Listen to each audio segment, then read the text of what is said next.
so many songs. I mean, where do we even start?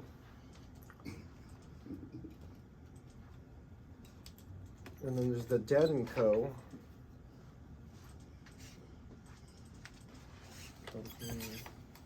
The Spheres, yeah, Reed went to that show.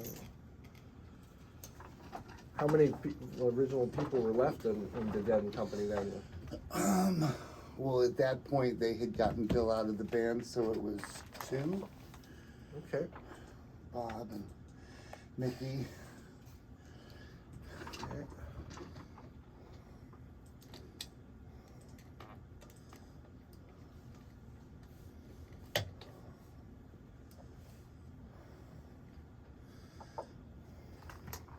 All right. Well, You guys good to go? yeah. Yes, sir. Let's do it.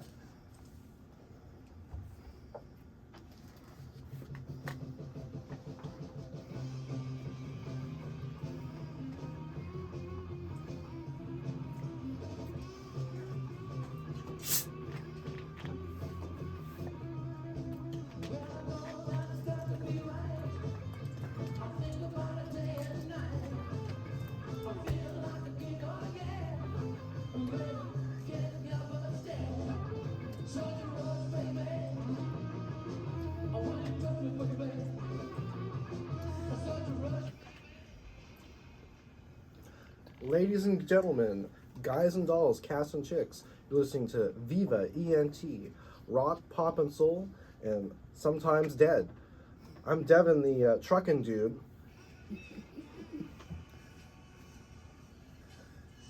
Hey, dudes! Gonna keep on trucking? Yep, to the next show. And in the passenger seat with me is it's Darren, Dutrain Camp.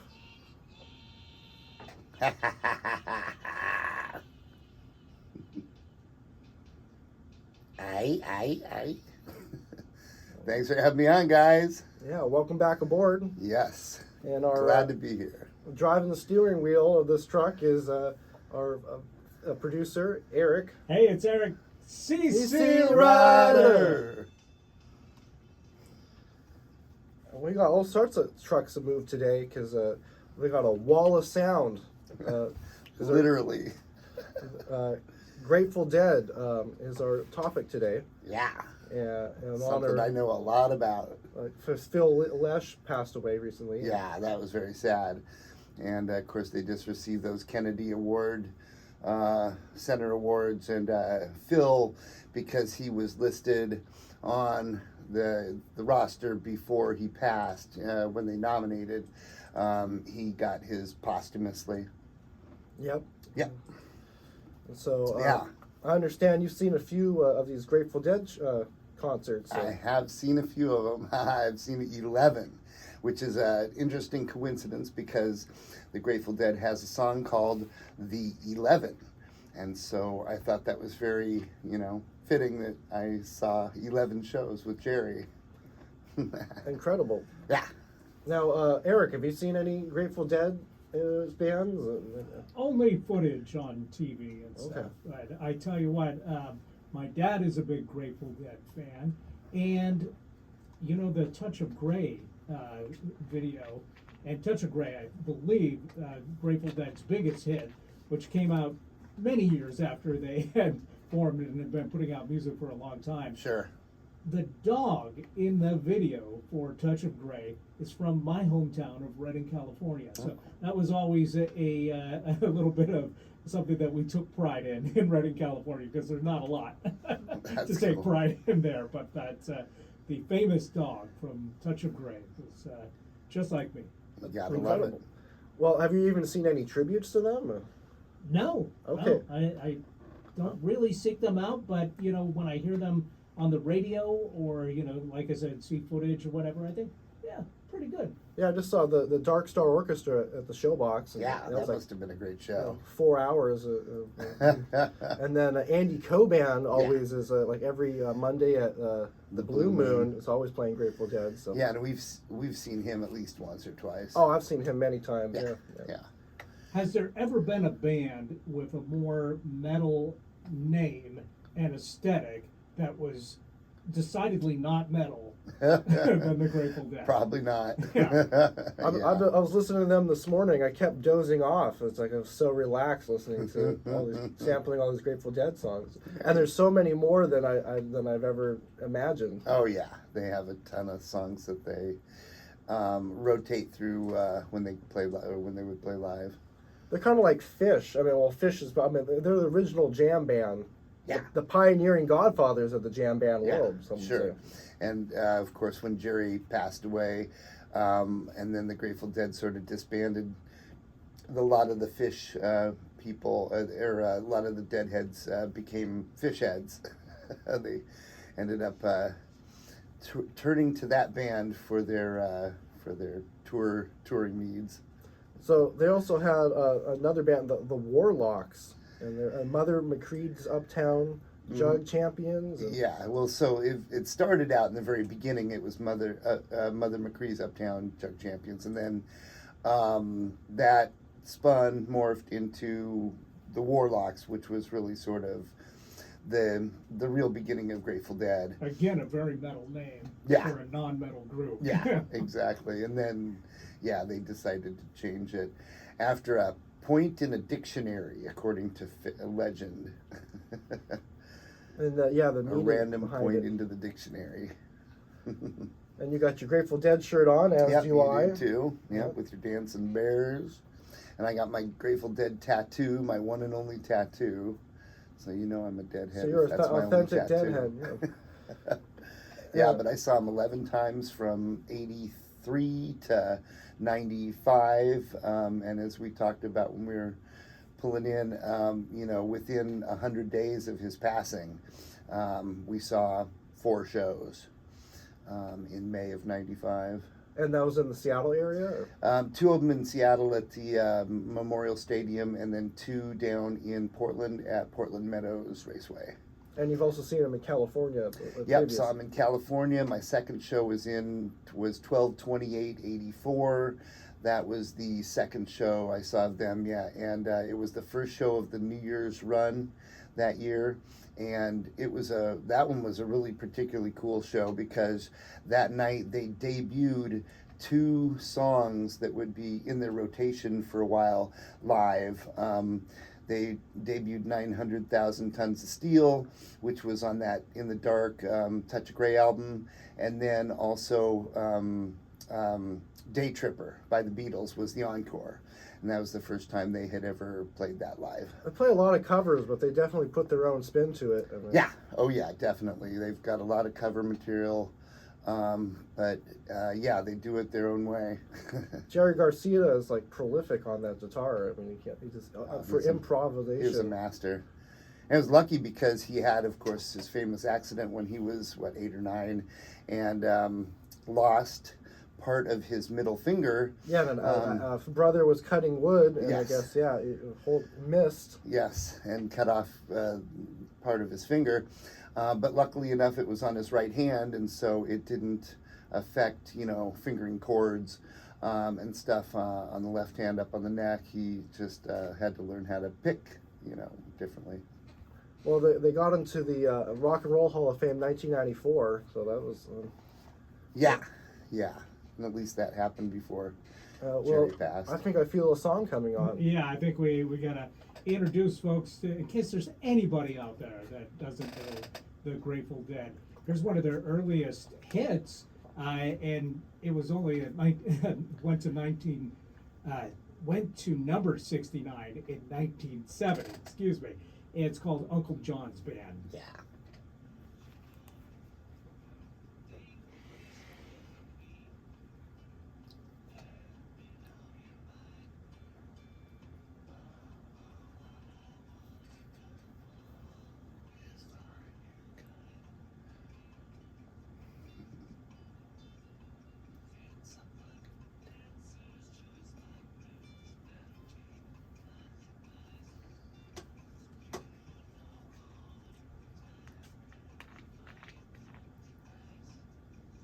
That's from their third album, Working Man's Dead. Yeah, that was a great album. Now, for a band whose shadow is so large, you know, they really are legendary. Whether you like them or not, they're a group that everybody thinks of when they think of the great 60s bands, right? It's surprising how little they bothered the charts, you know. Yeah. They did have some minor hits, but they're really few and far between. Kind of surprising for such a huge audience that they had, and for, again, their cultural impact. Right. Yeah. But their goal wasn't really, their focus wasn't really to make radio hits. It was just to make good music. Absolutely, and if you look at a lot of the bands that came out after them, I mean, that are, you know, have these huge audiences, but didn't really get into the charts so much. There's that kind of touring until you are, you know, super successful, but not releasing hit singles kind of formula that other bands took, you know. Yeah. Someone like, say, Radiohead has, you know, maybe had 2-3 hits that have been in the top 100 or whatever, but you know, there's no denying they're one of the biggest bands in the world. Yeah. Yeah. And as we were driving over, I was telling Devin about how in the decade of the 1990s, the Grateful Dead was the second largest grossing you know, band or artist from concert revenue, and number one being, of course, The Rolling Stones. the Rolling Stones. But it's amazing because Jerry died in 1995. So that's Yeah. really Well, you're only out- covers half of that decade, and they were still number 2. And then I was born in 1995, Yeah. so Yeah. I right believe before. it because they were definitely not afraid to merchandise themselves. Oh yeah. Like when I was growing up, I thought of Jerry Garcia mostly as like a tie salesman. Right. Because he was on like TV promoting these ties that he designed and made. I mean, more Yeah. power to him. But I mean, you see that now with like rappers and stuff all going into fashion and having their own like lines of clothing and stuff. And Grateful Dead were pioneers there as well. Right.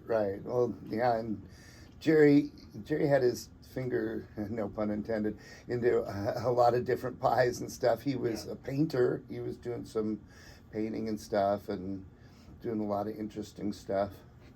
They had I guess they had a good, some guy they hooked up with, and I'd have to look up his name, but a lawyer who helped them with their merchandising and their PR and stuff, and really did well for them.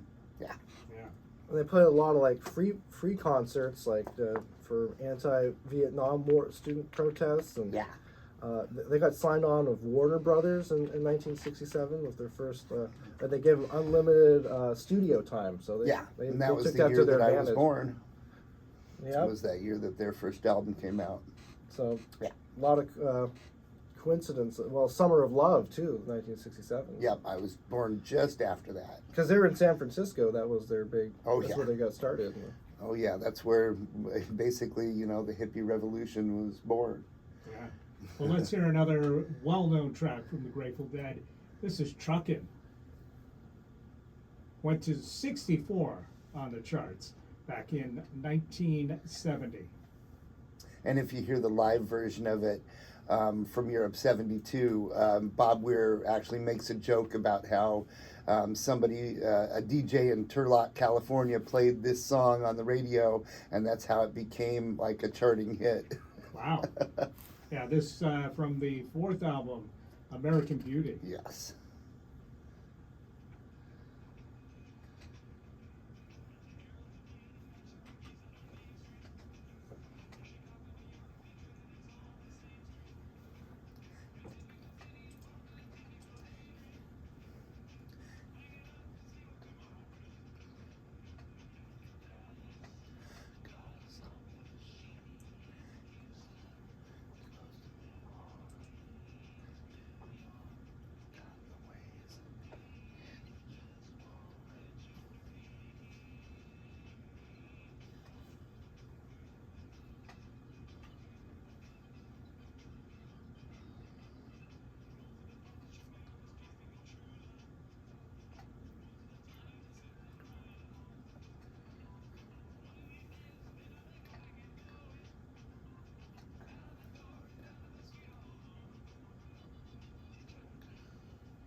And they're still trucking in some iteration with the Devin company. Yeah, And they're everything. going to keep on trucking forever if they can help it. But yeah, they've got John Mayer, of course, playing the role of Jerry.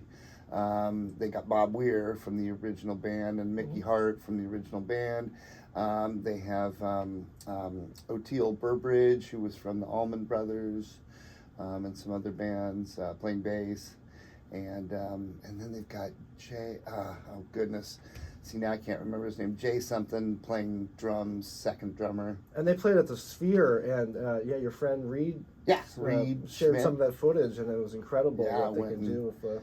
went and had a great time, said it was unbelievable, incredible, and yeah, shared some. Speaking of incredible, thank you, Eric, for suggesting about that REM show. Oh, yeah. Oh yeah, guess who showed up to the REM tribute? Oh, Darren? Well, Darren was there too. Well, I showed up, but Well- no, some special guests showed up. So, the opener had a couple of the presidents of the United States of America. Oh, fantastic. They had Chris Ballou and Dave Detterer. Yeah. But then the presidents. real surprise I was was going that to say Peter Buck. Peter, Yep, yeah, that was Peter, it. Peter Buck showed up. Because he lives here, so it would make sense for him. He said he drove up from Portland, and the funny thing was that after the show, we went out by the backstage door, and there was a really nice high-end, luxury van with Oregon plates on it. So I figured that was probably his chariot. It's the Yeah. The Buckmobile. Buckmobile. Well, good for you guys for checking that out. I imagine that was a great show. Oh, it was unbelievably great. Yep. That was, Yeah, thank you. Yeah, surprised Michael Shannon. I'm a fan of his acting, so I Sure. had no idea that he was a singer. So pretty cool that he's able to do both. He's a double threat. Yeah. and they're talking about coming back next year and playing some different albums. So. Yeah, playing another album, so that's cool. Very cool. Sounds like they got the blessing from REM as well, so Oh, that's always the cherry on the cake. Yeah, I read that that was only the second time that Peter has done that, joined that band on stage and done a thing. So That was very pretty special. Cool. Yeah. Pretty cool. Yeah, because it's like you can't always get what you want. I wanted to go see Cheap Trick that night, but we Right. got what we needed. We saw REM instead. Yeah, I so. think we saw the better show. And especially it was all this weather. It's got me wanting to eat all this ice cream, all this Cherry Garcia. Yeah. Ben and Jerry's. Jerry was like, Yeah. I don't really know how to process that. That was one of Ben and Jerry's original celebrity Yeah. themed ice cream. Yeah, one of their flavors, too, yeah. first ones. Yeah. Yeah, that was great. Here's U.S. Blues from the Grateful Dead. Yeah, U.S. has got me got some blues right now. This from the album From the Mars Hotel from 1974. I've seen this one as an encore at least twice.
So it was also Bob Weir and Rat Dog and Phil Lesh and Friends. Phil Lesh. Yeah.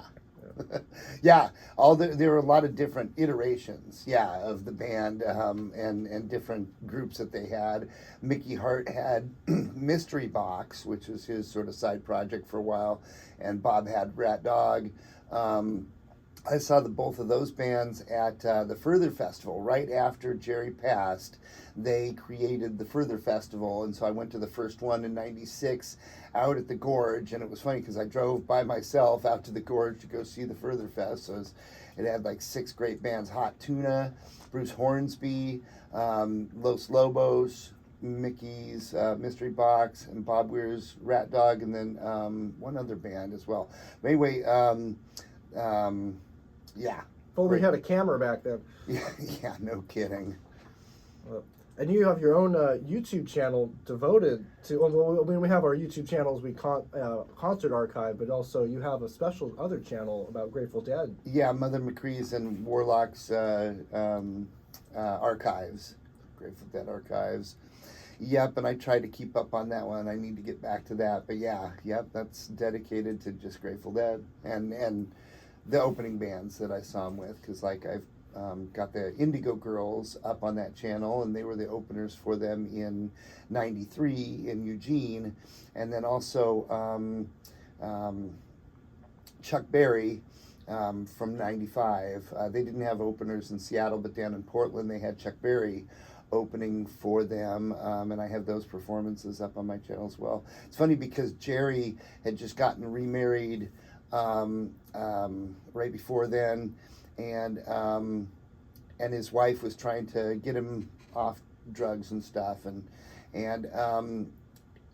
during the Portland run, I remember during one of the shows, I think this is the first of the two shows, that we saw Jerry and his wife standing sort of on the back corner of the stage, watching Chuck play, and he had never really done a lot of that, you know what I'm saying? He was mostly backstage doing stuff while the opening band was up there playing. So it was interesting to see him back there with her, but yeah, as I said, unfortunately, less than 100 days later, he had passed. Wow. Yeah. Well, they got their start. They played right after the Who, destroyed their guitars. So they were kind of sandwiched between the Who and Jimi Hendrix. So it's just like At Woodstock? well, this was before Woodstock. Oh. At another concert. But then Woodstock happened, and that was kind of a disaster. But it was, Oh, yeah. That was a complete disaster. They're like, try not to get electrocuted on stage. Yeah, that was really bad for Bob, where he was really getting shocked a lot because of the rain and the water and the wiring and stuff. It was all Yeah. primitive back then, so Yes, there's very no primitive. standards. Right, right. But then they have OSHA these days for now. So Right, right. protect our workers. Well, Let's hear a little bit of their version of Good Lovin'. Yeah, which most famously done by the Young Rascals in Uh-huh. 1966 was the #1 hit for them. And the Grateful Dead do a fine version of it. Yes.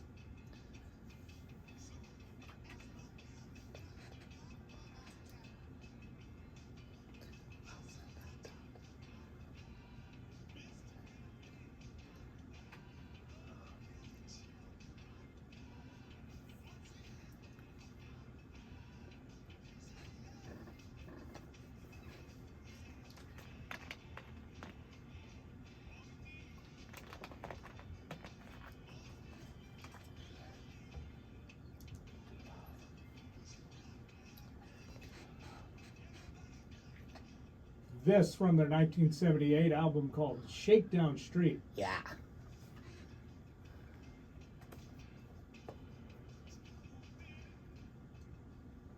how many albums have they released? Like, Oh, jeez.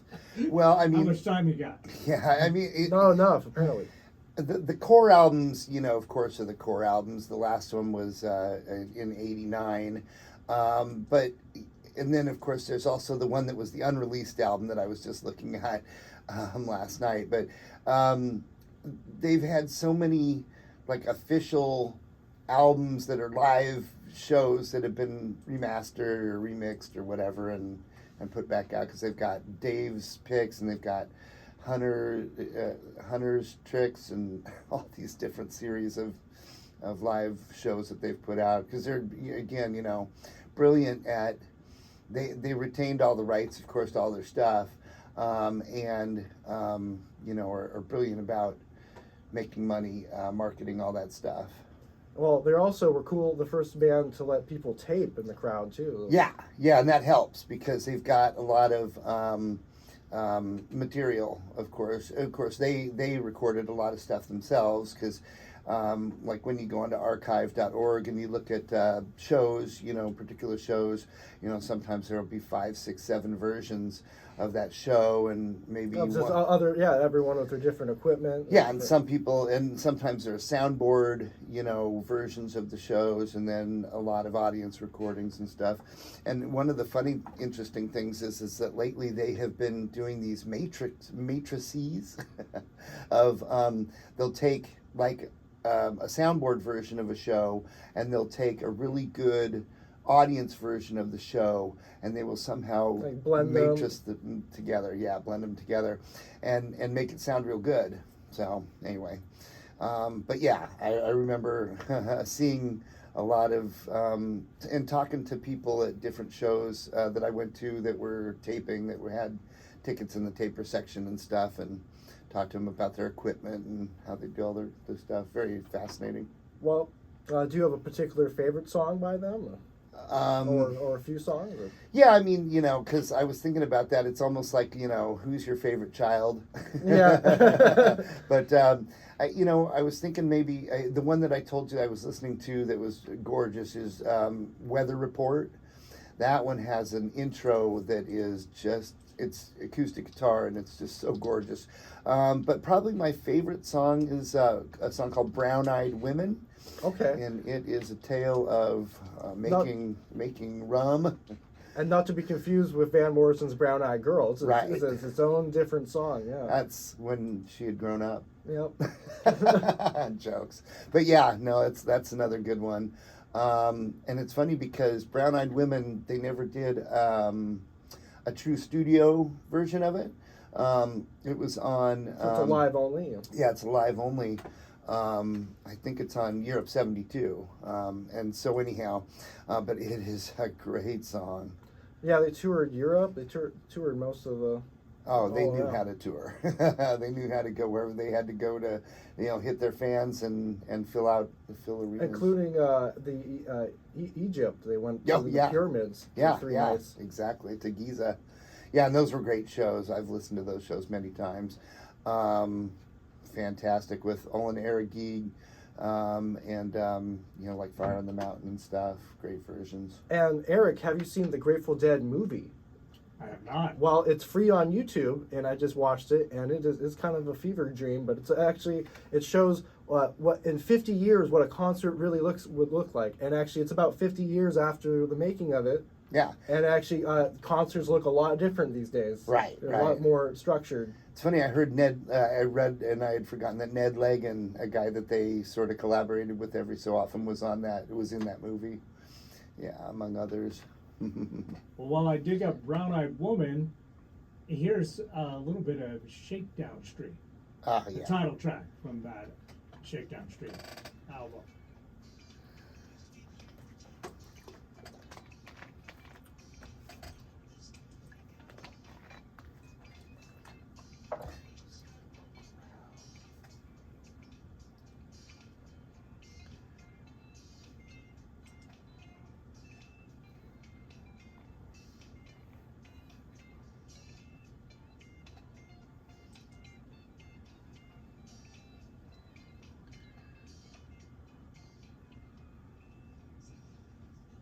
Surprisingly funky. Well, that was in the disco era. It was funny because they were funny about stuff like that. They would make attempts, to fit into stuff that wasn't really normally their stuff. It could only really sound like the Grateful Dead. Of course. Yeah. And Shakedown Street, legendary album song, and not only that, because it's the name of the vendor row. Oh, really? Okay. Yeah, where all the Dead T-shirts and all the breakfast burritos and stuff get sold. First. Oh, the song came first. Yeah, it was named after that. But yeah, because it's so legendary. Yeah. And so that's 1979. All right, here's from the Europe 72 album. Here's Brown Eyed Women.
So they're also at the Monterey Pop Festival in 1967 too. So, Yeah, you know what famous event happened there, right?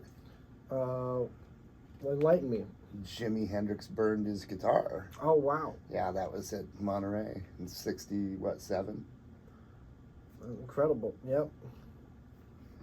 And they also played for 600,000 people. This is in, with the Allman Brothers Band and the band at Summer Jam at Watkins Glen. So Oh yeah, that's up in New York, I think. they've played to an estimated 25 million people, more than any other band, with audiences of usually 80,000 attending a single show. So Yeah, sometimes. over 2,000 shows they've played. So Yeah, incredible. Like I said, they really knew the formula of how to, tour and make money, because they knew they weren't going to make it from the record companies off of the records. That they knew that was a pipe dream.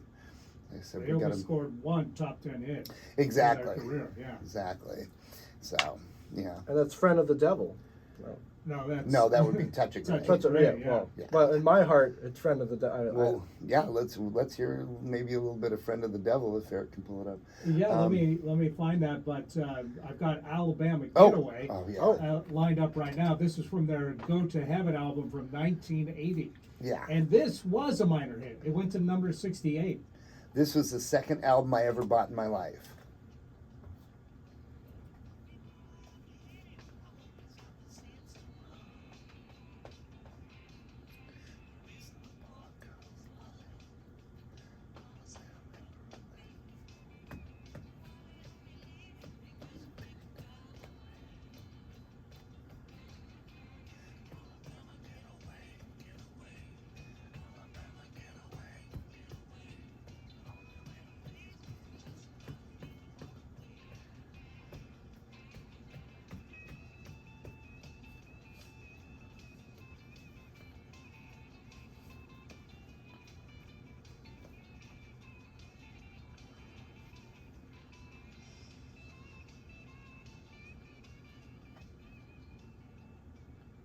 Yeah, one of their faster paced tunes.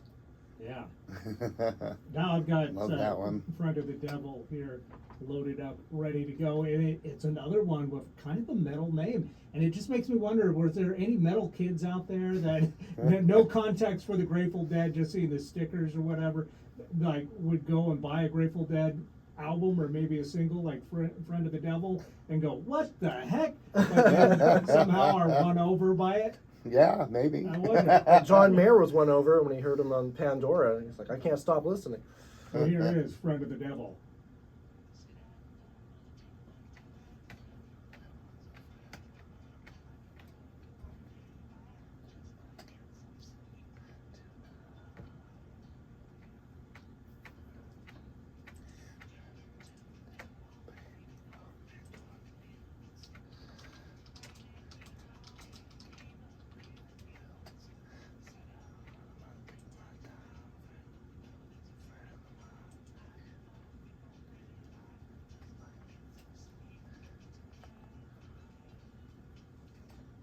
This is from the 1970 album American Beauty.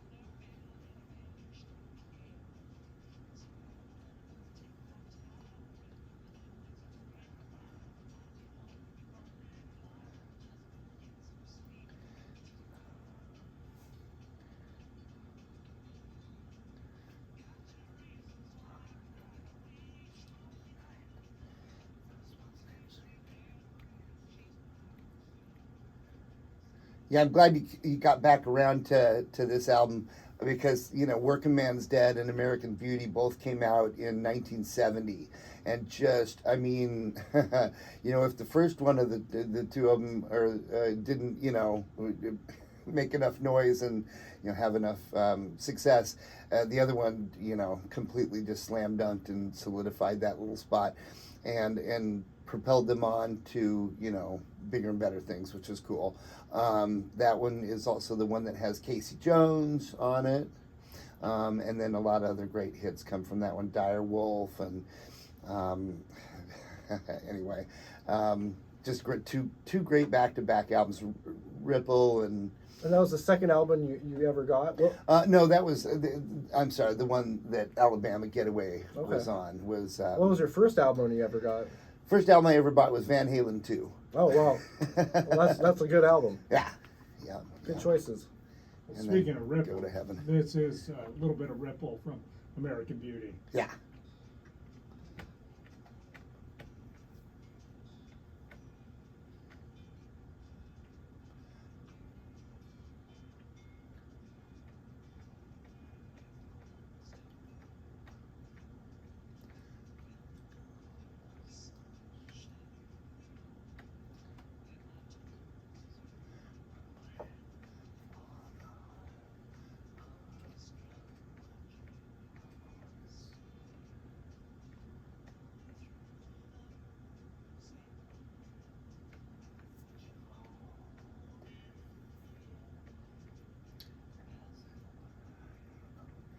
And this song used in one of my favorite TV shows of all time, Freaks and Geeks. Oh, yeah. Closing scene. Yep, They used yep, this when she scene. gets on the bus Exactly. and is not going to the math Olympics. Right.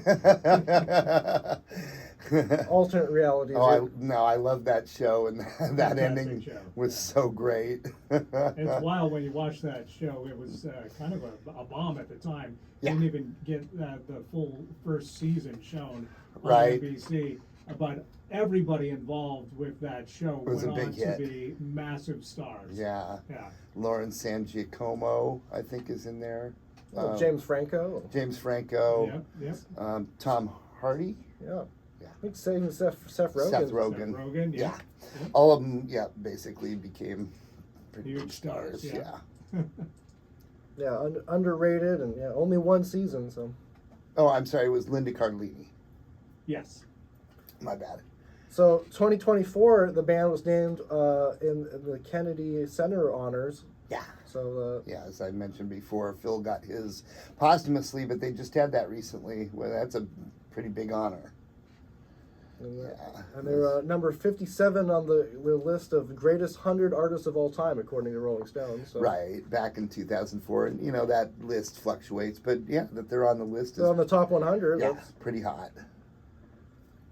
Pretty big for them. But again, when you think of them, you don't think of them as this big, huge, I don't know, like you don't think of them like the Rolling Stones, like you think of other bands. Yeah, you definitely don't think of them as a top 40 band, or at least you didn't until 1987 when they finally scored a top 10 hit Yeah. with Touch of Grey, which went to number 9. And I think this is personally my favorite Grateful Dead song. Yeah. Okay. And you mentioned the dog. Yeah. Some of my friends. Great video for this. Yeah, I was just going to say the video was shot in Marin Veterans Auditorium, I think, and some of my friends in college were in the audience. Yeah, Cool. And extras it's from the album In the Dark. in the dark.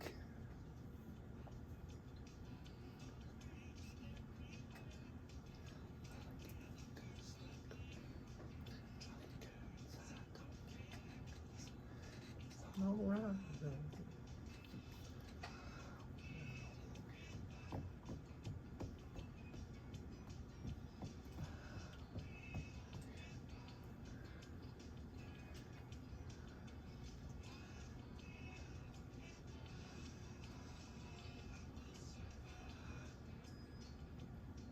And this was around the time of the Traveling Wilburys, and I think there was a lot of not only nostalgia, but a lot of the vibe of this kind of music was really in the mainstream at the time. So they kind of got lucky releasing this when they did. Yeah, yeah.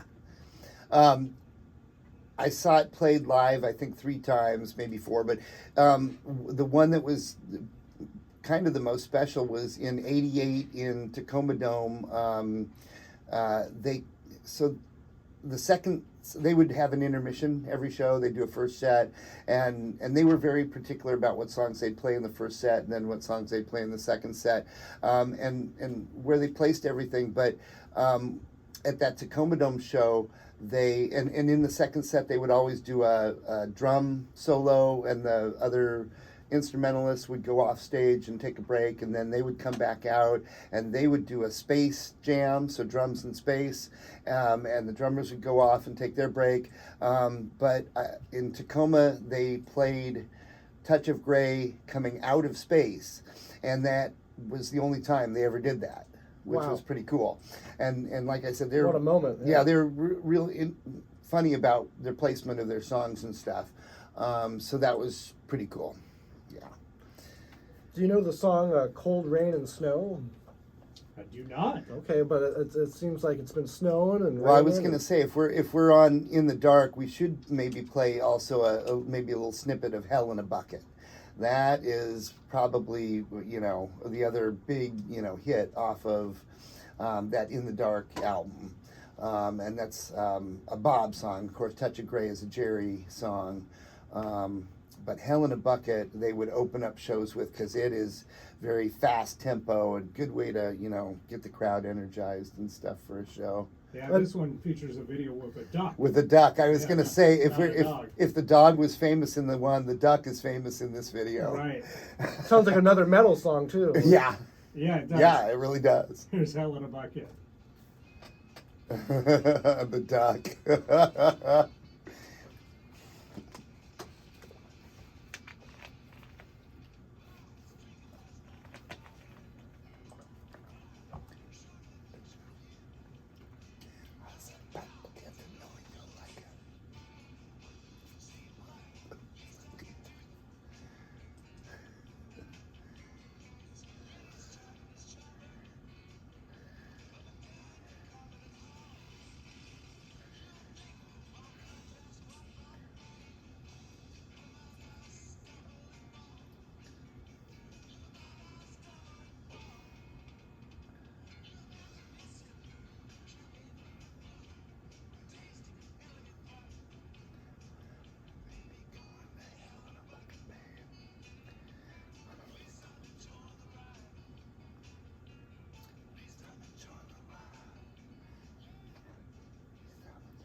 It's a good line.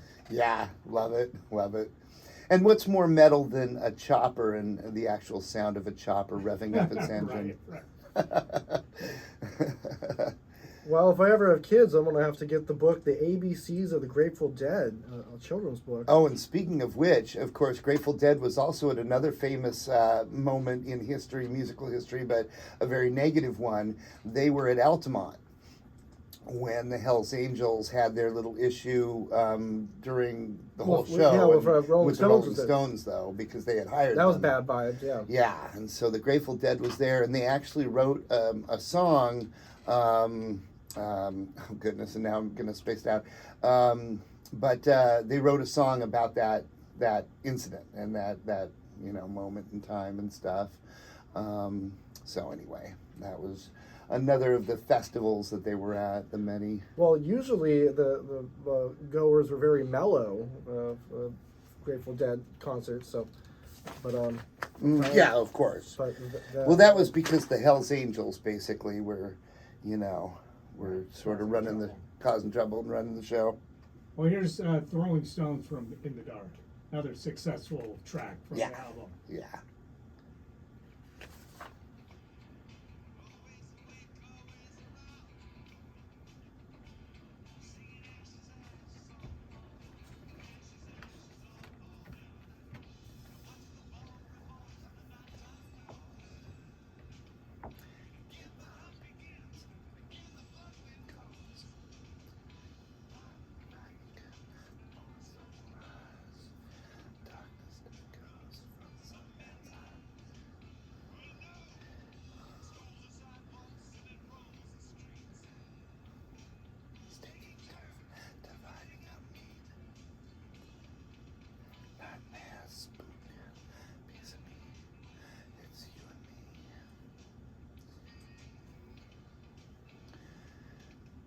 Definitely the most political of all the songs that they ever wrote. Yeah, because they mentioned proletariats and just it's all about, you know, the earth crying out that, you know, you're abusing me and you're doing bad things and but then again, you know, the morning sun will rise and everything will, will still happen, but they wanted to at least speak out, I think, about, a lot of the stuff that was going on. Yeah. And I found the name of the one. It was, now I lost it again. New Speedway Boogie was the song about Altamont, because it was at the raceway, the Speedway. And, yep. So that New Speedway Boogie is all about Altamont. Wow. Well, let's hear some of it.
Now, in 1987, they did a tour with Bob Dylan. Yeah. And in 1989, an album came out called Dylan and the Dead, where it was all Bob Dylan songs. Yeah. With Bob Dylan singing and the Grateful Dead backing him up on stage. Are you familiar with the record? Oh yeah, of course. Yeah, my friend, I didn't go see that tour or any of those shows, but one of my best friends, John Brunzell, went and saw, I think, the show in maybe in Eugene, but somewhere in Oregon. And yes, the Dead were already basically, of course, famous for playing a lot of Bob Dylan covers during their shows. As a matter of fact, I mentioned before on the Van Morrison show that It's All Over Now, Baby Blue was the first encore I saw at my first Dead show. And then I saw him do a lot of other Bob Dylan covers during shows. Those are great. Yeah, great shows. Well, here's a little bit of their version of Knockin' on Heaven's Door, recorded in 1987 in Anaheim, California. Oh, classic.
Garcia had such a distinctive sense of timing. So, like, jazz soloists like Miles Davis and Duke Ellington were some of his influences. Yeah, and as a matter of fact, it didn't hurt that when they brought Phil Lesh, the bass player, into the band, he played trumpet, but he was into sort of a lot of that same kind of stuff, and he definitely infused a little bit of jazz sort of elements. One of the biggest ones would be Unbroken Chain. That was a very culty song too, because they didn't play it live a lot, and if you saw an Unbroken Chain, it was like a big deal, sort of like if you saw a Dark Star. There were certain songs that they had very rare, that were more rare and special.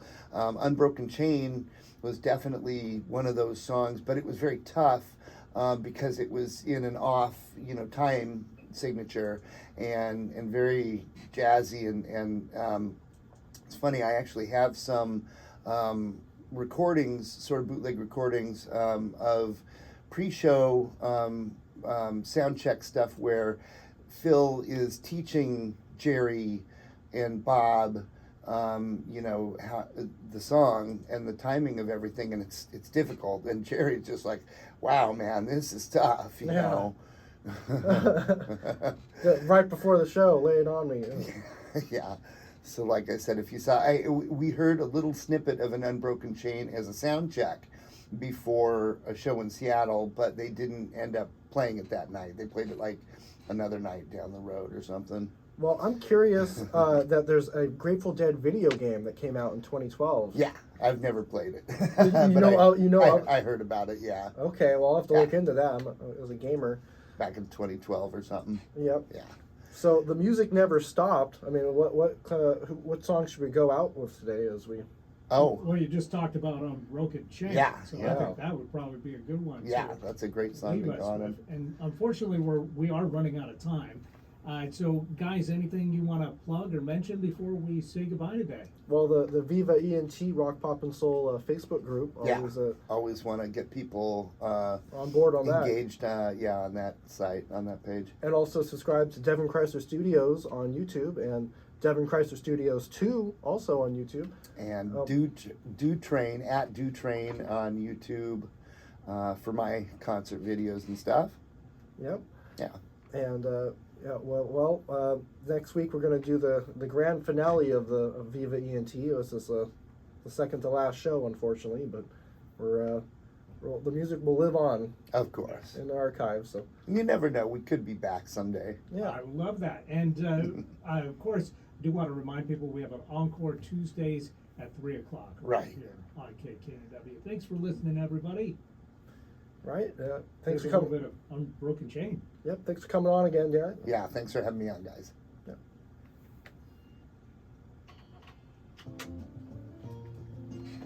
All right. Good stuff. Yeah. Thank you, Eric. Thank you.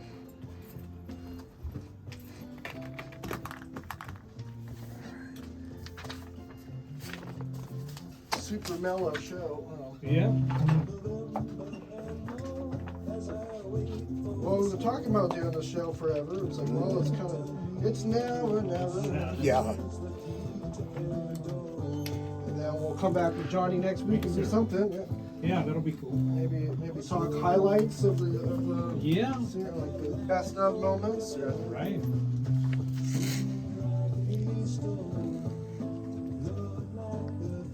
You got someone coming up now. Yeah, I gotta record a remote thing. Okay.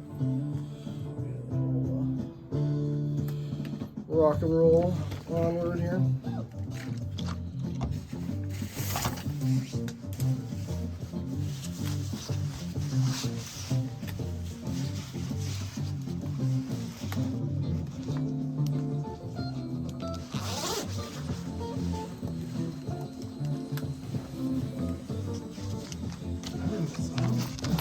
Yes. Yeah. Wow. Okay. Interesting. Yeah. Well, they were experimenting with interesting stuff. stuff.